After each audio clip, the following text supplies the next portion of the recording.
money can't buy is your mama. She's for free and everybody knows it.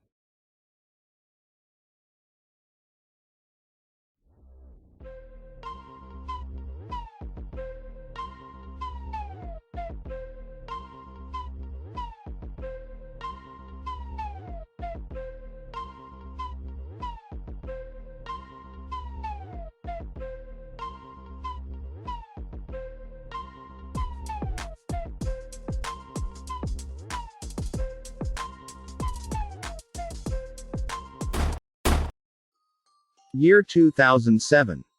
Meredith, a 21-year-old British student, was living in Italy, attending the University of Perugia. She attended the University of Leeds, studying European politics. Her goals was to work for the European Union, or in journalism. Meredith had a fascination for Italian culture, and was living in Italy, mostly to familiarize herself with its culture, and their language. She found accommodation at Via della Pergola 7. Moving in on the 10th of September, 2015. She was sharing the flat with two Italian women, Filomena Romanelli and Laura Mazzetti. Later, on the 20th of September, the three flatmates would be joined with an American student, 20-year-old, Amanda Knox, from the University of Washington. As the English-speaking outsiders, Meredith and Amanda grew close. They would spend a lot of time hanging out at cultural and social events together. The 25th of October 2007 was one of those times. Meredith and Amanda were out together, attending a classical music concert. That's where Amanda meets a 23-year-old, Rafael Solicito, a computer science student, studying at the University of Perugia.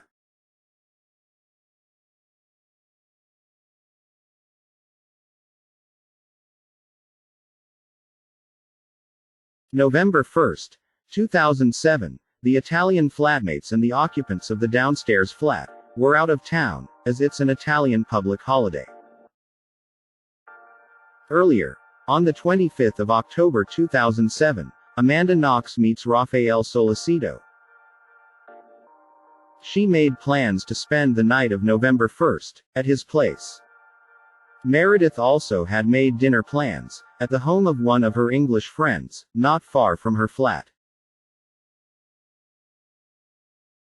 On the morning of November 2, 2007, after having spent the night with her boyfriend, Amanda arrives at the apartment. Noticing an open door, Amanda heads inside and checks in with Meredith, but her door is locked, indicating to Amanda that Meredith was asleep. After freshening up, Amanda heads back to Solicito's place. Later, both Knox and Solicito returns to the flat. They come across a broken room window of one of the flatmates. After receiving a phone call from Knox, the roommate returns to the flat, and inadvertently disturbs the crime scene, while checking to see what's been stolen. After failing to get a response from Meredith, Solicito tries to force open her door, but fails. At around 1:15 p.m., the roommate eventually gets hold of a friend, who successfully opens her door. They find Meredith on the floor, covered with a duvet. She was murdered. The pathologist, performing the autopsy, found bruises and several cuts on her body, including bruising on her hands, nose and nostrils, mouth, and underneath her jaw, indicating to the pathologist that a hand was clamped over her mouth and nose. Her injuries were interpreted as sexual in nature. Meredith was buried at Croydon Minster, on the 14th of December 2007, with a private burial held at the Mitcham Road Cemetery. Detectives believed that Amanda Knox and Solicito may be involved, pointing to her spending the night of November 1st with Solicito, placing her close to the crime scene on the night of the murders. On the 6th of November 2007, Amanda Knox was arrested and charged with Meredith Kercher's murder. Fingerprints found at the crime scene matched a known burglar by the name of Rudy Herman Guide. Rudy Herman Guide was born on the 26th of December 1986, in Abidjan. He lived in Perugia since the age of 5. Then at 17, Guide was adopted by a wealthy Perugian family. He was athletic, playing basketball for the Perugia youth team in the 2004-2005 season. Guide claims to have met some of the Italian men from the lower level of Via della Pergola 7, while on the basketball court, in the Piazza Gramana. Guide opted for a fast-track trial, which is held in closed session, without the media. He claimed to have met Meredith the night before, and they made plans to meet up that night. Guide continues, saying that around 9 p.m., Kercher let him in. They start kissing. And even though it was getting physical, he insists that due to none of them having condoms, they agreed not to have sexual relations.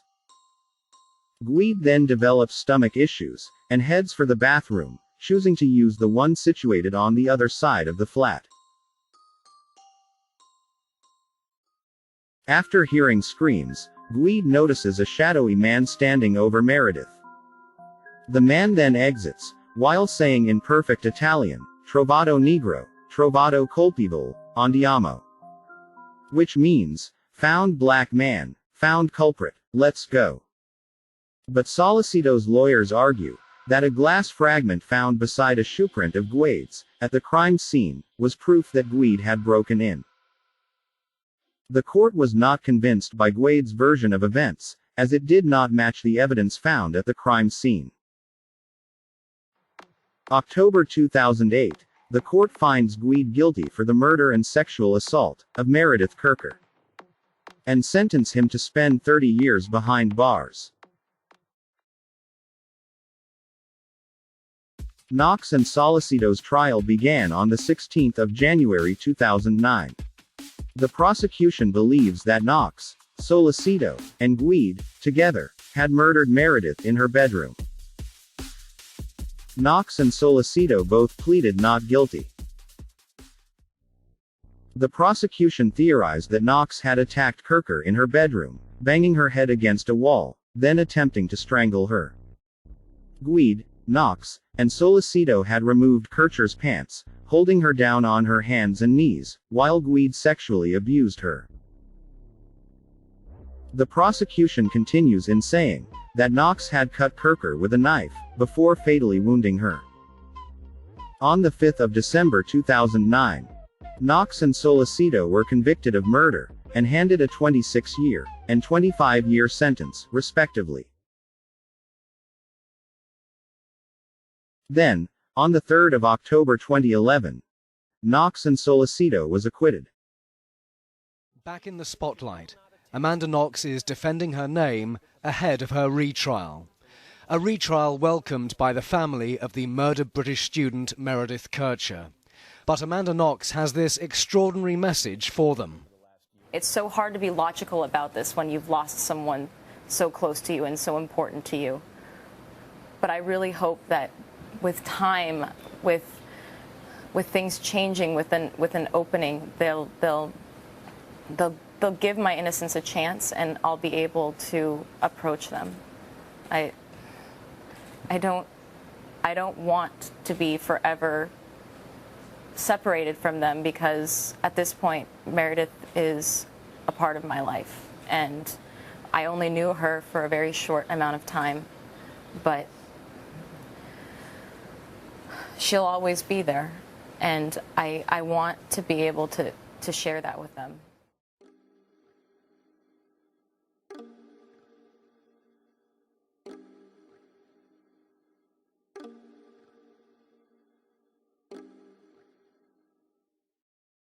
A panel of judges filed into an Italian courtroom to deliver verdicts on Amanda Knox and Raffaele Sollecito. Amanda Knox was handed down a sentence of 28.5 years in prison, her co-accused 25 years. While neither of the defendants was in court, Meredith Kercher's sister and brother were present and looked satisfied with the outcome. Raffaele Sollecito, who was in court this morning, was said to be too stressed to attend the verdict. Amanda Knox was watching on TV from her home in Seattle and has released a statement saying, "I am frightened and saddened by this unjust verdict. Having been found innocent before, I expected better from the Italian justice system." On the 27th of March 2015, the Italian High Court ruled that Knox and Sollecito were innocent of murder. Instead of admitting to errors occurring in the earlier court cases, or that evidence collected was insufficient. The court ruled that Knox and Sollecito had not committed the murder, and were innocent of those charges. Knox said in a statement, "After hearing the verdict, the knowledge of my innocence has given me strength in the darkest times of this ordeal." In September 2015, the Supreme Judge Court advisor made public the reasons of absolution. None of the evidence demonstrated that Knox or Sollecito was at the crime scene, which includes not finding any biological evidence.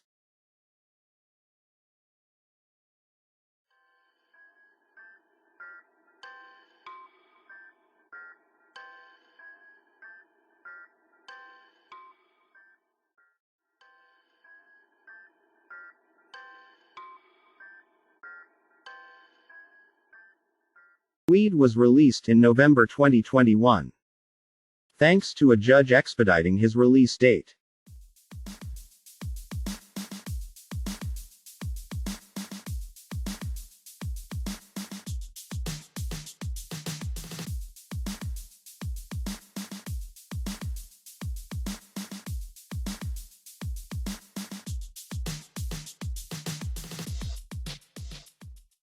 Like, comment, subscribe.